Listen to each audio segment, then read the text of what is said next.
my broers, my susters, geloof in aksie. Om werklik waar dit wat ons sê ons glo, te sien gebeur in ons lewens. Ek is een van die grootste dinge waarna ons in ons harte moet verlang. Om nie net bloot te kan praat oor wat God doen, en te kan praat oor wat God wil doen, en wat hy beloof nie, maar ook om dit wat hy beloof, en dit wat ons in ons harte glo, die woord vir ons leer, om dit in ons lewens in aksie te sien dat dit werklik gebeur, dat dit nie net praat is, en kom ek sê so, dat dit nie net goed is wat 'n mens sê, om 'n mens te dan nou en dan beter voel, as jy deur moeilike dinge gaan nie, maar dat 'n mens sien hoe dat dinge in jou lewe werklik verander, hoe dat die wonders, en die tekens, en die bonatuurlike dinge waarvan ons praat, werklik plaasvind. Nou ek nooi julle om saam met my te lees in Johannes 8 vers 32. Johannes 8 vers 32, hy sê, en julle sal die waarheid ken, en die waarheid sal julle vrymaak. Julle sal die waarheid ken, wat is die waarheid? God se woord is waarheid.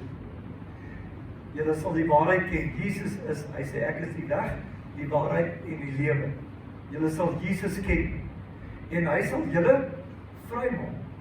Vrymaak van elke situasie, vrymaak van elke jy weet, ding wat jou lewe, jou pad langs kom, hy sal jou vrymaak van alles wat jou wil vashou, hy sal jou vrymaak van alles wat jou wil bind, alles wat jou wil terughou om die heerlikheid van die Here se oorwinning te beleef. Dit is, jy sal hom ken, jy sal die waarheid ken, en dit sal jou vrymaak. Een ding is wel seker, en die woord van die Here leer vir ons dit, dat dit is nie moontlik om God te behaag as 'n mens nie glo nie. Amen. Nou, behaag beteken eintlik maar om tevrede te stel. Behaag is om van iets te hou, en om tevredenheid te ervaar, en om geluk in die hele situasie te ervaar, en te hou van wat jy sien, wat jy deurmaak, wat jy beleef. Nou sê hy, 'n mens kan eintlik God nie tevrede stel as jy nie glo nie. Dis 'n baie interessante konsep, om die Here tevrede te stel, om die Here gelukkig te maak, as ek dit so kan stel, om die Here se hart, jy weet, vol vrede en geluk te maak, moet 'n mens wees wat glo wie hy is, glo wat hy is, en glo wat sy woord sê. Jy moet in hom glo, jy moet glo wat hy sê. Want 'n mens wat na God toe kom, in gebed en met jou, wanneer jy jou hart en jou versoeke voor die Here oopmaak, die woord sê, so mens moet glo dat God is. Amen. Ons kan nie net praat van bloot, ja, ek dink of ek weet daar is 'n opperwese nie. Ons praat nie van 'n opperwese nie, ons praat van God. Die God van die woord. God die Vader wat sy seun Jesus Christus gegee het om te sterf in ons plek. Ons praat nie van 'n opperwese entiteit wat ons, daar moet iemand daarbo wees, en ons is nie heeltemal seker wie dit is, omdat daar soveel verskillende godsdienste is, en elkeen met sy idee nie. Ons weet dat ons weet wie God is. Hy is die een wat homself aan Moses bekend gemaak het en gesê, ek is wat ek is, Jahwe, ek is die Here. Ons weet, Jesus Christus, sy seun, is gebore uit die maagd Maria. Hy het gekom en hy het gesterf aan die kruis vir ons sonde, maar hy het ook vir meer as net ons sonde gesterf. Hy het gesterf, sodat daar ook deur sy wonde vir ons genesing kan wees, deur sy sterwe vir ons deurbrake en voorsiening kan wees in ons lewens en omstandighede. So wat belangrik is ek en jy moet werklik glo, en ons moet glo dat die Here is. Dit is nie maar net, ek probeer iets en ek kyk of dit werk nie. So baie keer lees jy van mense en sien jy dat mense die uitspraak maak, dan sê hulle, ja, hulle het ook die godsdienstding geprobeer, maar hulle voel dit het nou nie noodwendig gewerk nie. Broers en susters, ons is nie besig met 'n godsdienstding nie. Ons glo God is 'n werklikheid. Hy is die groot ek is. Daar is niemand soos hy nie. Hy is die skepper van die hemel en die aarde. Hy is die wonderwerkende God. Hy is die een wat ons so lief gehad het, dat hy sy seun vir ons gegee het. Dis wie hy is, en ons weet dit. Ons is nie net besig om nog 'n ding te probeer nie. Ons glo.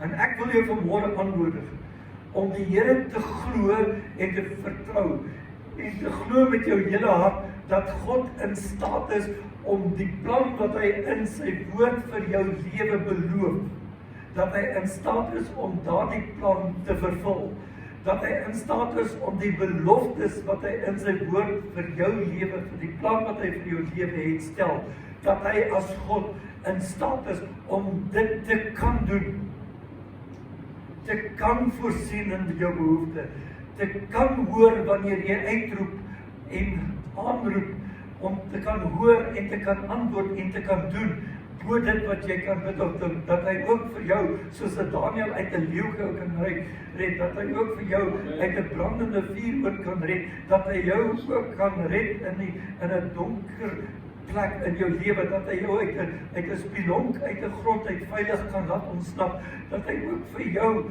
kan water voorsien uit 'n klip in die woestyn, dat hy ook uit die hemel uit kan vleis laat neerdal vir jou, as jy dit nodig het, en dat ook deur sy wonde is daar bonatuurlik. Ek wil hê, jy moet vanmôre dit waag.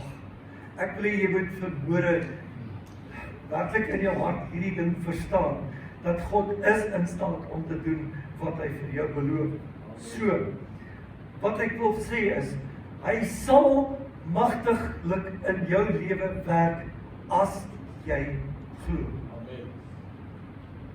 Hy sal op bonatuurlike lewe in 'n manier in jou lewe werk as jy glo. Hy sal die bonatuurlike uitkoms gee waarna jy verlang as jy glo. Hy sal die bonatuurlike deurbraak gee. Dit wat mense nie kan dink nie, sal hy gee as jy glo. Hy sal jou lewe verander as jy glo. Hy sal gesond maak as jy glo. Hy sal vir jou finansies voorsien as jy glo. Hallo? Amen. Groot moontlikhede wag op jou as jy bereid is om te glo. Ek wil dit met insit. Groot moontlikhede wag op jou as jy bereid is om te glo. Dis waaroor dit gaan. Ons praat oor geloof in aksie. Ons praat daaroor dat as ons sê ons glo, dat ons dit wat ons glo sien plaasvind in ons lewens, in omstandighede. En nou sê ek vir u, daar is ontelbare, ondenkbare, hy sê ver bo dit wat jy kan bid of dink. Jy kan dit eintlik nie eers vir jouself droom, die moontlikhede wat op jou wag, as jy glo, as jy vertrou, as jy dit wat hy in sy woord sê, werklik vat as deel van jou lewe, die basis, die fondasie van jou lewe, en dit met jou hele wese glo. Is vir my kosbaar, as ek die Bybel lees, en ek sien die bonatuurlike dinge wat God in mense se lewens gedoen het, en ek besef dat geen een van die mense vir wie die bonatuurlike ding gebeur het, sou in sy of haar wildste drome gedink het, dit is wat kan gebeur. Dink aan Sadrag, Mesach en Abednego. Ek dink die 3 jong manne, hulle self, toe die koning se soldate en mense hulle gryp om hulle in die vuur in te gooi, nie die soldate wat hulle in die vuur ingegooi het nie, nie die koning nie, niemand wat daar rondgestaan het en gekyk het, sou ooit in hulle wildste drome kon droom of dink, dat 3 mense in 'n verskriklike brandende vuur oorgegooi sal word, en daar binne sal rondloop, sonder dat 'n haartjie sal skroei. Amen. Nie die 3 jong manne nie, ek dink hulle het hulle self reggemaak om te sterf. Ek dink nie hulle het gesê, wel Here, ek weet jy gaan 'n engel stuur om saam met ons te loop en dit gaan hier so lekker cool wees, dit gaan niks aan ons doen nie. Al brand die ander ouens wat ons in die vuur gooi, brand hulle dood, maar niks gaan met ons gebeur. Ek bedoel,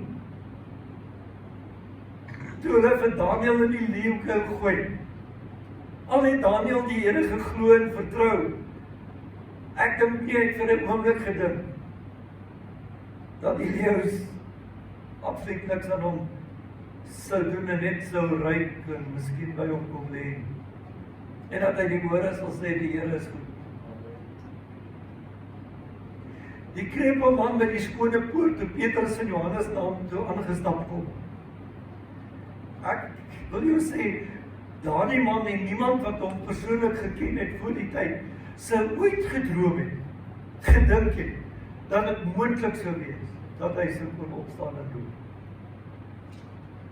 So, ek sê vir jou, onbeperkte groot moontlikhede wag op jou, as jy bereid is om te glo. Omdat ons die waarheid van die evangelie, die goeie nuus, dis wat evangelie beteken, goeie nuus, omdat ons die waarheid ken, en ook Jesus as persoon ken, beloof die woord in Johannes, dat ons sal vry wees van hierdie dinge wat ons lewens probeer beroof van ons vrede, beroof van ons blydskap, beroof van ons geluk, en ons probeer terughou, ons aanval en ons ongelukkig probeer maak, en ons ontneem van die volheid wat ons in die Here het. Want die Here se woord beloof dat ons sal meer as genoeg hê. En weet jy, as ek en jy werklik die woord ken en Jesus persoonlik beleef en ervaar in ons lewens, sal dit ons vrymaak van hierdie goed wat daarop ingestel is om ons te beroof van die goedheid en die guns van die Here.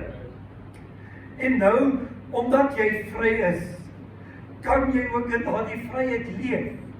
Omdat die Here se woord jou vrygemaak het, kan jy begin glo dat God in staat is om bonatuurlik te voorsien in jou lewe, en jy kan vry wees, en omdat jy vry is, kan jy al die beloftes in besit neem wat God in sy woord vir jou gee. Want dit is om werklik vry te wees, is dit nie ook so nie? Om vry te wees is om die bekommernis in my hart te hê, waar die brood van môre vandag kom nie. Om vry te wees is om gelukkig te wees en die bekommernis oor verhoudinge en probleme wat ek met mense het in my hart te hê. Om vry te wees is om werklik gelukkig te wees en nie afgetrek te word deur allerlei kwellende siektes, probleme, wat jy ook al kan noem. Jy's vry, want die bekommernis is nie daar nie, want jy weet in jou hart van harte, die Here gaan vir jou voorsien, en jy glo, en jy vertrou, en jy weet, al beleef ek dit nie nou daags nie, al beleef ek nie dat ek nou die miljoene in my bankrekening het nie, maar die Here sal wel vir my voorsien, sodat ek op die regte tyd sal hê wat ek nodig het. Amen. God sal voorsien. Jy sê, die Here wag tans op mense wat dit sal waag om hom te vertrou. Wat die moed en die oortuiging in hulle binneste en hulle harte sal hê om hom te glo en hom te vertrou, dat alle dinge by die Here moontlik is. Amen. Dat genesing wel by die Here moontlik is. Dat finansiële voorsiening wel moontlik is. Dat geluk en vrede wel moontlik is.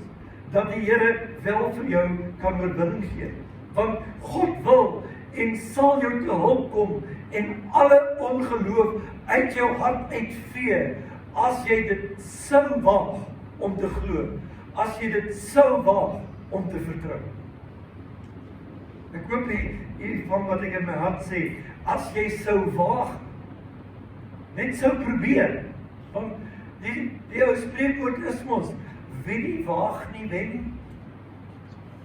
As jy nie probeer nie, sal jy nooit weet nie. Is dit nie so nie? As jy nie dit waag om te glo nie, sal jy nooit weet of dit werk nie. Maar die Here wag op die mens wat dit waag, wat dit probeer, wat gaan begin om te glo. En hy sal jou te hulp kom en hy sal jou help om hierdie onsekerheid uit jou hart uit te vat. Want jy sê die Here sal help, sodat daar niks tussen jou en sy woord sal kom nie. Niks tussen jou en sy woord sal staan nie. Want broers en susters, as daar onsekerheid tussen jou en sy woord staan, dan vergiftig dit jou geloof. Dit besoedel jou geloof. Dit vernietig jou geloof en vertroue. So, jy's nie alleen in die situasie nie, want die Here sal kom om dit wat miskien, jy weet, jou hart, jou gees kan besoedel, sal wegvat, sodat jy onwrikbaar sal waag om te vertrou en die uitkoms van die Here in jou lewe te sien. Jy sien, tussen jou en die Here se woord, moet daar niks vermoorde staan. Jy moet sê, ten spyte van wat ek sien, ten spyte van waardeur ek gaan, ten spyte van die feite en hoe hard dit miskien mag skree, sal ek God glo en vertrou vir onmoontlike, bonatuurlike, dit wat die rasionele verstand nie kan verklaar. Want soos ek sê, as jy nie waag nie, kan jy nie wen nie. Met ander woorde, as jy nie begin om God se bonatuurlike vermoëns te glo en te vertrou nie, gaan die bonatuurlike nie in jou lewe begin gebeur. As jy nie begin waag, kan ek so sê, om vir die berg te sê, lig jou op en dank jou nie sê nie, gaan jy nooit weet hoe dit kan werk. Gaan jy dit eintlik nooit sien werk. Want as jy die onmoontlike waag, om te glo vir die onmoontlike, sal die Here doen volgens sy woord meer as wat jy bid of dink. Want dit is altyd interessant, wanneer mense terugkom om te getuig, wanneer jy vir hulle gebid het, of vir 'n situasie gebid het, dat hulle vir jou altyd sal kom sê, dat dit wat die Here op die einde vir hulle gedoen het, was meer as dit wat hulle voorgevra het. Dit was nie net die klein bietjie wat jy gevra het nie. Dit was gewoonlik meer as dit. So, die sleutel tot geloof, wat die Here kan vertrou vir die onmoontlike, lê in 'n geesvervulde lewe. Ek wil hê jy moet dit verstaan. 'n Lewe wat vol is van God se gees. Daarom moet jy begeer. Ek dink jy moet vanmôre begin verlang uit jou hele wese, uit jou hele hart, om geesvervuld te wees, want 'n mens in wie se hart die gees van die Here leef, is ook 'n persoon deur wie die gees van die Here werk, en hy herinner ons aan alles wat Jesus gesê het. Hy herinner ons aan alles wat Jesus geleer het, en wanneer dit in ons harte opkom en ons dit onthou, dis wanneer ek kan begin vertrou, dis wanneer ek vir die bonatuurlike kan begin glo. Want die gees van die Here roer die hart van 'n mens om die boodskap van die Here se woord te gryp en te waag om dit te glo sonder voorbehou. Want die gees van die Here kom ons te hulp met onuitspreeklike sigtinge wanneer ons nie weet wat om te bid nie. Die Gees herinner ons aan sy woord, en wanneer hy ons herinner aan wat Jesus gesê het, bring dit ons binneste in beroering. Dit doen iets hier binne in jou. Jy weet ons, hoe lekker is dit om iets te hoor wat jou opgewonde maak. Ek bedoel, daar's baie dinge wat 'n mens opgewonde maak in die lewe. Hoor maar met die woord van die Here. Ek bedoel, as jy klein is, ons weet ons nou die winkels begin al die Kersversierings opsit. En as jy 'n kind is hier al 'n beroering binne in jou hart, as jy die Kersversierings in die winkelvenster sien, en jy het hierdie verwagting, want jy weet, daar gaan iewers 'n bokse kom, met mooi prentjies papier oorgetrek, en jy kan al sien hoe maak jy dit ook met opgewondenheid, want daar gaan iets daar binne in vir jou wees, en dit gaan vir jou vreeslik lekker wees. Is dit nie so? En dis presies wat die Gees van die Here doen, hy bring jou hier in beroering, want daar is hierdie geskenke, hierdie genadegawes, wat God vir jou wil gee, dinge wat hy vir jou wil doen, en die Gees van die Here beroer jou binneste, hy herinner jou aan die woord, en dit maak jou excited, soos 'n kind, wat excited is oor 'n Kersgeskenk, en jy wil net die pakkie begin oopmaak, jy wil net begin glo en vertrou, dit wat onmoontlik is, gaan begin gebeur in jou lewe, dit wat onmoontlik is, gaan begin plaasvind in jou omstandighede. Hy roer jou om die woord vas te gryp en dit te glo sonder om te twyfel. Hy sê, dis nie voldoende om bloot net 'n aanraking van die Here te hê of 'n begeerte na die Here nie. Ek wil vir u sê, 'n mens moet vol wees van die Gees van die Here. Ek sal nooit vergeet, ek was 'n jong pastoor in 'n gemeente, dit was Pinkstertyd, en ons het gebid vir die mense vir die vervulling met die Heilige Gees. En ek sal onthou, as 'n mens vir wie ek tot vandag toe lief is, en 'n pragtige tannie. En sy het gesê al vir 8 jaar, pastoor, is vir my alright om te weet die Here is lief vir my. En sy het net nie die begeerte gehad na meer eintlik in haar lewe nie. En ek het net ervaar, hoe meer jy bid, hoe minder is daar 'n deurbraak, want daar was nie hierdie, jy weet, ek verlang na die volheid nie. Ek is maar tevrede met so nou en dan 'n aanraking van die Here, so nou en dan ietsie lekkers beleef en opgewonde beleef in die Here. Broers en susters, as jy die bonatuurlike wil begin sien, moet jy vol wees van die Gees van die Here. Want die Gees van die Here help jou om te glo en te vertrou. Jy sien, daar is net een ding wat die nood en die behoefte van die hedendaagse mens sal kan aanspreek en vervul. En dit is wanneer so 'n mens deurweek is met die Gees van die Here. Die hedendaagse mens, ek wil nie sê die moderne mens nie, want elke 10 jaar wil 'n mens amper sê is dat moderne mens of postmodern of wat ook al maar hoor. Maar die hedendaagse mens, mense soos ek en jy, mense soos ons kinders, mense soos ons kleinkinders, daar's net een ding wat die nood en die behoefte van die mensdom kan aanspreek, en dit is 'n lewe wat deurweek is met die Gees van die Here. Die Engels is soaked in the Spirit of God. 'n lewe wat vol is, 'n lewe wat totaal deurdrenk is met die Gees van die Here. So met ander woorde, daar is geen ruimte vir die vleesmens nie, want ek word totaal beheer deur die Gees van die Here. Deurweek, jy moet deurweek wees van 'n lewe met die Here. Dis absoluut waaroor dit gaan. Deurweek deur 'n lewe van God. En dit behels dat die Here in beheer is van jou lewe, dat hy beheer neem van jou lewe en jou so volmaak van sy Gees, dat jy in absoluut die regte wyse met die Here leef, in die regte verhouding met die Here leef, en dat die Here in en deur jou leef. En dis meer as om, jy weet, te loop en op elke sinnetjie te sê, prys die Here, halleluja, en wat ook al die mense sê. Ek sê altyd, baie van dit is tierlantijntjies. Dis alright, as ek woensdag aan wil geplaas, is alright as jy so wil doen. Is okay, maar ek wil net vir jou sê, geesvervulde lewe is meer as om elke tweede sinnetjie te sê, prys die Here, halleluja, hoe loof die Here, wat ook al. Dis awesome om dit te doen. Maar 'n geesvervulde lewe is 'n lewe wat met die Here stap, wat reguit met die Here stap, en leef soos wat die Here wil hê jy moet leef. That's a spiritual life.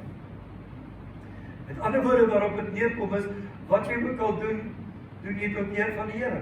Jou hele lewe is gefokus om eer aan die Here te bring, Kolossense 3 vers 17. En wat jy ook al doen, in woord of in daad, doen alles in die naam van die Here Jesus en dan God die Vader eer hom. So met ander woorde, ek doen alles in die naam van die Here. That's what matters. Wat ek doen ek vir die Here. My hele lewe is gefokus om die Here te verheerlik. Nie elke tweede sinnetjie om mense te beïndruk met prys die Here, halleluja. Dis nice, doen dit.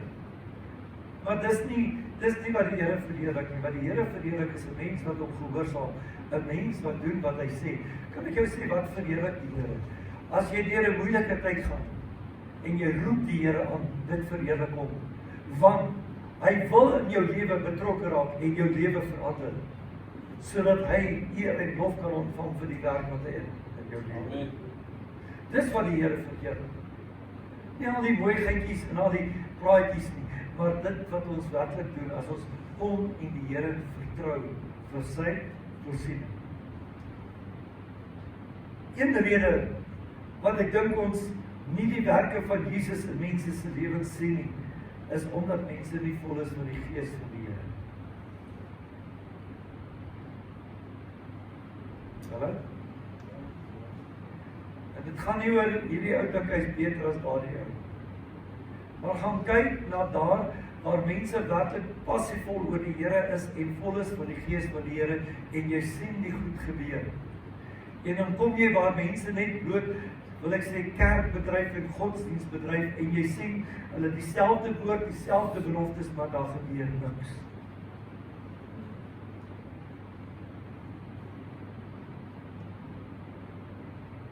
Die probleem is, mense is tevrede om so nou en dan kerk toe te kom, nou en dan te bid, en nou en dan Bybel te lees, en dan dink hulle, die bonatuurlike gaan gebeur. Dit kan gebeur, want dit kan God beperk nie. God is groter as een gemeente. Maar dit wat ek gesien het, en as jy die geskiedenis oplees, as jy die Bybel lees, as jy die vroeë kerkgeskiedenis lees, as jy tot vandag in die hedendaagse kerk sou kyk, dan sien jy waar mense geesvervuld is en passievol is oor die Here. Daar gebeur die bonatuur.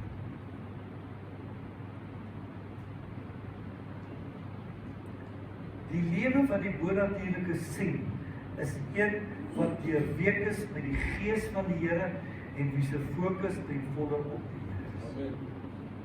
Dis waar goed gebeur. Dis wanneer dinge, as jy wil hê dinge moet regtig in jou lewe begin gebeur, begin fokus op die Here. Ek praat nie van 'n aangeplakte hierdie soort van Bybel onder die arm aangeplakte goeders nie. Ek praat van 'n lewe wat werklik gefokus is op Jesus Christus.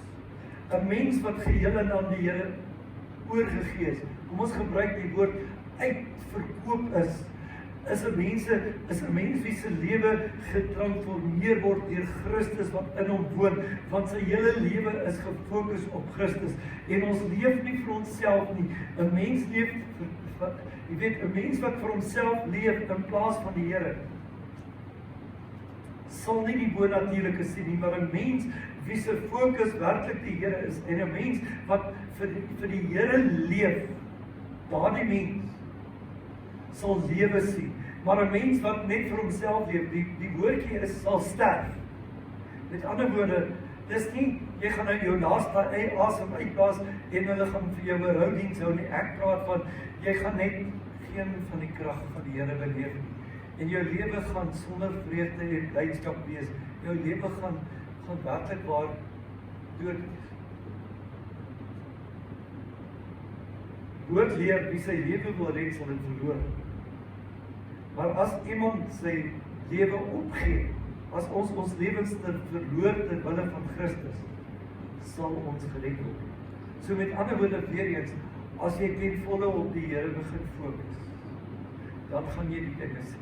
Ons praat oor geloof en aksie. Ons sê, ons wil nie praat oor die mooi dinge wat ons wat lees in die Bybel, ons wil dit begin sien gebeur. So ek moet sterf vir myself en vir Christus begin leef. Matteus 10:39 sê, wie sy lewe vind, sal dit verloor, en wie sy lewe verloor om my ontwil, sal dit vind.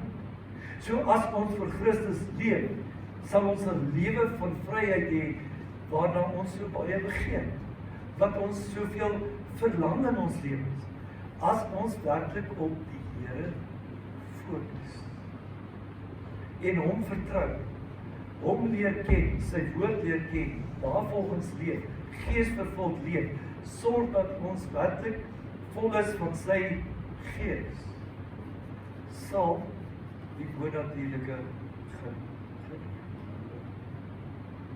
Is jy gereed om te waag om te glo? Is jy gereed om te probeer? Jy sal miskien sê, ek het op 'n tyd geprobeer, maar dit nie so. Ek was baie onseker en ek is so bang ek kry seer, ek is so bang dit werk nie. Kan ek vanmôre net jou uitdaag, half jou soort van oor die walletjie stoot en sê, wil jy nie vanmôre begin waag om te glo dat dit wat in jou lewe skeef is of skeef geloop het, wat nie reg is in jou lewe nie, dat God vanmôre dit sal verander. Wil jy nie waag? Wil jy nie bid en vir die Here sê, dis my situasie, Here, ek glo, U sal dit vir my verander.